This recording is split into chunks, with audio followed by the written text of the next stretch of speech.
बिस्मिल्लाहिर्रहमानिर्रहीम, अस्सलाम वालेकुम।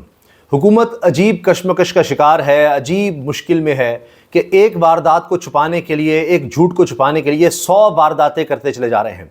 जब से आए हैं सिर्फ और सिर्फ ऐसे कवानीन बना रहे हैं, ऐसे इक़दामात ले रहे हैं जिनसे इनको फ़ायदा हो, इनके साथ जो अशराफिया है जिसका हिस्सा है उनको फ़ायदा हो सके। अब आप देखें कानून क्या बनाया है कि इलेक्शन कमीशन के पास इख्तियार चला गया है कि वो ट्रिब्यूनल्स बना सके। इससे पहले भी इलेक्शन कमीशन के बारे में ये इस तरह कानून बना चुके कि बस इलेक्शन कमीशन हमारे साथ है, वो फैसला करेगा तारीख का, क्या करना है, सदर के पास नहीं है, ये है वो है। आरिफ अलवी के दौर में था।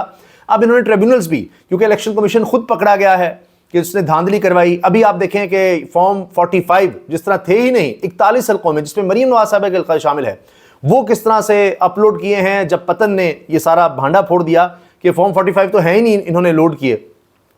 अब वो तहरीफ शुदा जनाब फॉर्म 45 भी सामने आ रहे हैं। इसी तरह कानून साजी भी वही कर रहे हैं जिस तरह माजी में PDM 1 के दौर में थी। कहीं नैब के दांत निकालने थे कि जनाब हमारे खिलाफ कोई कार्रवाई ना हो सके।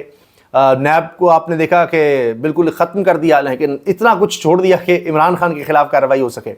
बाकी तो इमरान खान सुप्रीम कोर्ट में गए कि जी नैब नहीं खत्म होना चाहिए। इसी तरह ओवरसीज़ पाकिस्तानी से वोट का हक जो इन्होंने छीना, वो देख लीजिए कि हम इलेक्शन ना हार जाएं। ये बाहर के लोग तो सारे इमरान खान के साथ हैं, पता चला कि पूरी कौम ही उसके साथ चली गई है। ये इनका हाल हो गया। तो ये कानून साजी मुसलसल अपनी ज़ात के लिए कर रहे हैं, कोई आम आवाम के लिए, लोगों के लिए किसी तरह की कानून साजी नहीं हो रही। अब ये देखिए कि एक और मामला जिससे बड़े खौफजदा हैं वो है इमरान खान की भूख हड़ताल का मामला। जब इमरान खान ने बयानात दिए, बाहर आर्टिकल लिखे, उसी से हुकूमत हिल कर रह गई, थरथली मच गई। ओहो कॉलम किस तरह छप गया, ये किस तरह हो गया, वो किस तरह हो गया। तो अब आप देखें कि इमरान खान जब भूख हड़ताल पर जाएंगे तो इंटरनेशनली सबसे बड़ी खबर बन जाएगी और हुकूमत हिलकर रह जाएगी।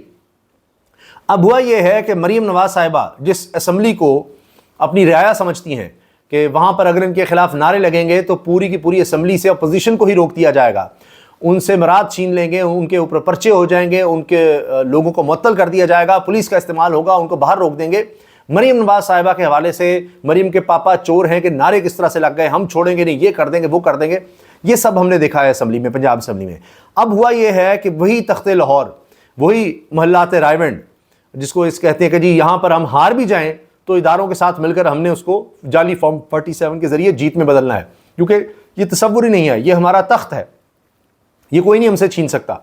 अब उसी लाहौर में हुआ यह है कि एक तरफ तो तहरीक इंसाफ की तरफ से इमरान खान साहब, उनके बानी चेयरमैन साबिक़ वज़ीर-ए-आज़म कह चुके हैं कि जी जेल में भूख हड़ताल करूँगा, और उनकी बात भी सच हो रही है कि जेल तो जेलर के पास है ही नहीं, इंतज़ाम किसी और ने संभाला हुआ है। ये राना सनाउल्लाह साहब ने भी इस बात का एतराफ़ किया कि जी इमरान खान की ऑडियो वीडियोज़ बन रही हैं और वहाँ पर मौजूद हैं, और इन्होंने कहा कि जी उनके पास तो जो जेल हुकाम है उसके अलावा जनाब एजेंसीज़ के लोग, उन्होंने एडमिट कर लिया शहजाद इकबाल के शो में।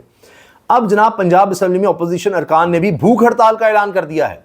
पंजाब असम्बली के गेट पर भूख हड़ताली कैंप लगाया जाएगा। अपोजिशन लीडर पंजाब असम्बली ने कहा है, बानी चेयरमैन PTI भूख हड़ताल पर गए तो हम भी तकलीद करेंगे। मलिक अहमद खान बचर, पंजाब के अरकान असम्बली अपने अपने हलकों में भी कैंप लगाएंगे। ये PTI जरा बता रहे हैं कि अपने अपने हलकों में सारे कैंप लगाएंगे और वहां पर और लोग आकर भी भूख हड़ताल में शिरकत करेंगे। तहरीक इंसाफ के टिकट होल्डर्स भी भूख हड़ताली कैंप लगाएंगे, ये है। और दूसरी तरफ मरीम नवाज साहिबा के जो मसालची हैं उनके लिए 14 लाख रुपए रखे गए हैं कि मसालची वो है जिसका काम खानों के लिए मसाले तैयार करना है, वो भूख हड़ताल पर जा रहे हैं। यहाँ मसालों की तैयारी पर ही 14 लाख रुपया सिर्फ ये सेक्रेटेरिएट का बजट सामने आया है, और बाकी खाने पीने के वो तो आप छोड़ ही दीजिए। कमिश्नर ऑफिस लाहौर की मरम्मत के लिए 39 करोड़, ये मरम्मत है, नया नहीं बनना कमिश्नर ऑफिस, 39 करोड़ 80 लाख रुपए के फंड्स, और ये सिर्फ एक इमारत पर खर्च होने हैं, सिर्फ एक इमारत पर, ये ज़हन में रखिए। और ये अहमद बड़ाइच ने ये खबर भी शेयर की है और सारा जो नोटिस है वो भी सामने लगाया है। और ये कमिश्नर ऑफिस है, फिर वज़ीर आला ऑफिस की तो क्या ही बात है, 39 करोड़ रुपये क्या है। अली बिन गंडापुर कह रहे हैं वज़ीर आला खैबर पख्तूनख्वा, भूख हड़ताल सिर्फ खान साहब की नहीं होगी बल्कि पूरे पाकिस्तान और पूरी दुनिया में ऐसी भूख हड़ताल होगी कि इनकी जड़ें हिल जाएंगी। इमरान रियाज कहते हैं इमरान खान ने अगर भूख हड़ताल कर दी तो पूरे मुल्क में लोग भूख हड़ताल करेंगे, ये मामला बहुत संजीदा है। बैरून मुल्क मुकीम पाकिस्तानी भी भूख हड़ताल करेंगे, मामला UN तक जाएगा और हुकूमत के लिए बड़ी मुश्किल खड़ी हो जाएगी। अच्छा, इस पे जनाब ये बात भी इमरान रियाज ने किया कि अगर इमरान खान ने भूख हड़ताल की तो इसके असरात पूरी दुनिया में होंगे, क्योंकि पूरी दुनिया में भूख हड़ताल कैंप लगेंगे और हुकूमत पर प्रेशर बढ़ जाएगा। अभी आप देखिए अक़वाम मुत्तहिदा ने जो उनके इंसानी हुकूक का वर्किंग ग्रुप है, उसने जो रिपोर्ट शाया की, उसका इम्पैक्ट देखें आप पूरी दुनिया में अल जज़ीरा से लेकर जनाब इंडिपेंडेंट न्यूज़, ये मिडल ईस्ट आए, इसके अलावा जितने बड़े बड़े अखबारात, Voice of America, Dawn, Khaleej Times, international जितने भी इदारे हैं, उन सब ने इसको कवर किया कि किस तरह से जनाब x Pakistan prime minister Imran Khan arbitrarily retained says UN working group, के इनकी गिरफ्तारी गैर कानूनी, गैर आइनी है, इमरान खान की गिरफ्तारी, और इंसानी हुकूक की पामाली हो रही है। तो जब वो भूख हड़ताल पर जाएगा तो कितनी बड़ी खबर बनेगी, जिसके आर्टिकल ने जनाब वो इकोनॉमिक टाइम्स हो जहाँ लिखते हैं वो रिकॉर्ड तोड़ देते हैं, एक एक बयान। तो हुकूमत उनसे इतनी परेशान होती है, कहती है कि अब तो हम बगावत का, साजिश का इस पर मुकदमा करेंगे। तो भूख हड़ताल से वो सोचिए कि क्या असरात होंगे। बाकी वो कहते हैं जी इमरान खान नहीं करेगा, ये नहीं करेगा, वो नहीं करेगा, मगर पहले भी इमरान खान को गलत साबित कर चुका है। और जिस तरह देखा गया जी ये जाएगा, ये तो चंद दिन नहीं गुजार सकेगा, गर्मी नहीं बर्दाश्त कर सकेगा, इसको हम एसी तो देंगे ही नहीं, जो कि नहीं दिया, और ये जिस तरह के हालात में हम रखेंगे, इसको कोठरी में रखेंगे, चीखेगा, ये तो जनाब हमारे आगे सरेंडर कर देगा, ये डील करेगा या ना मांगेगा, कुछ नहीं हुआ। ये जिसको नशे का आदी है, फलां है, सब झूठ। और फिर ये सारे मानने लगे कि हाँ जी इमरान खान तो हमसे टूटा ही नहीं, वो मान ही नहीं रहा।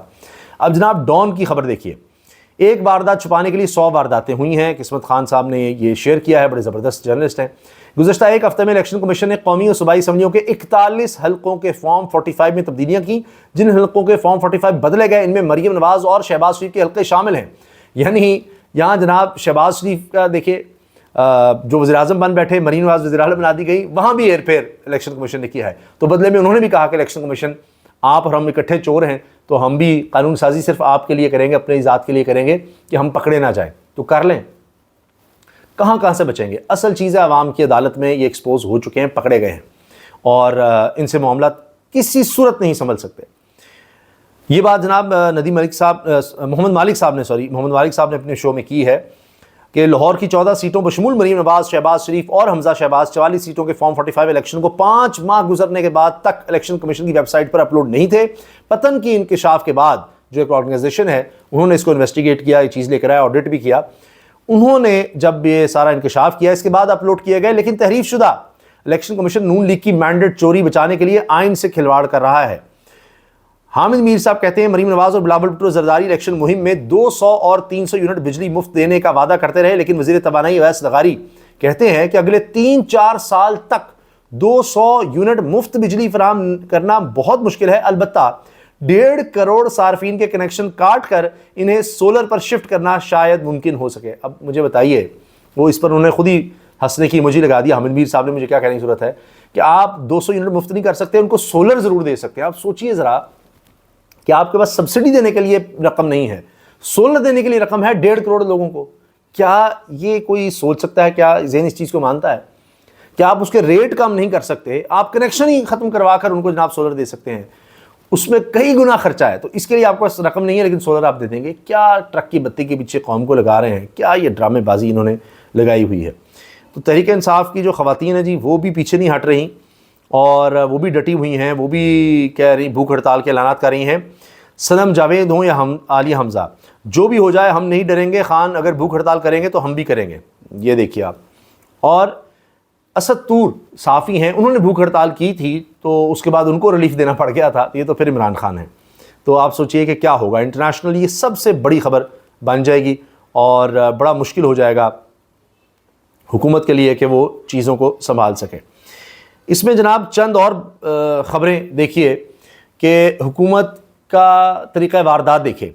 जस्टिस तारिक महमूद जहांगीरी साहब, जिन्होंने हल्के खोल दिए और ये इस्लामाबाद के तीनों हल्के पता लग गया, नज़र आ गया सबको। अब तो एक कानूनी कार्रवाई है, वो आगे बढ़ानी नहीं है, जिसको रोकने के लिए उन्होंने अब ये इलेक्शन कमीशन के लिए रिटायर्ड जजेस वाले, कंप्रोमाइज लोग, जाली जज, 2 नंबर जज, करप्ट लोग, वो लाने के लिए जनाब इन्होंने कानून साजी कर दी है। तो जस्टिस तारिक महमूद जहांगीरी के खिलाफ मुहिम लॉन्च करने से पहले इनसे कहा गया कि आप ट्रिब्यूनल्स के बारे में हाथ हौला रखें, लेकिन इन्होंने शटअप कॉल दे दी और कहा जो आइन और कानून के मुताबिक है वही करेंगे। साकिब बशीर साहब ने इंकशाफ किया, बड़े सीनियर ज़बरदस्त साफ़ी हैं।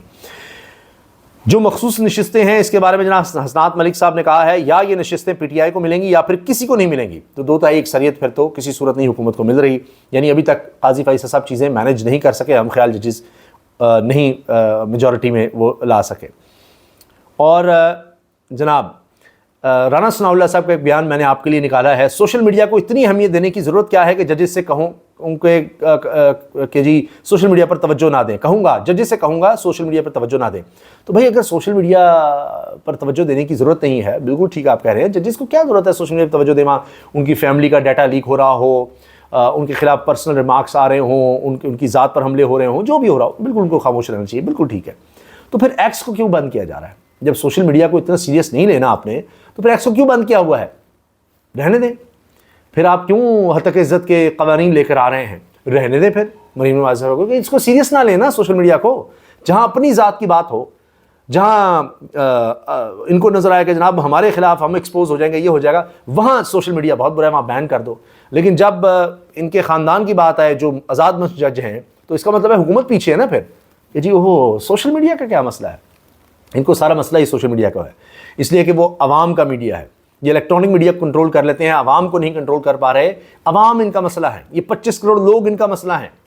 ये जो अशराफिया जो इनका खून चूस रही है, ये उसका हिस्सा है, और इसलिए इनको ये कीड़े मकोड़े बर्दाश्त नहीं है। इनका काम सिर्फ ये है कि ये जो कमाएं उसमें से टैक्सेस दें ताकि ये अशराफिया पल सके।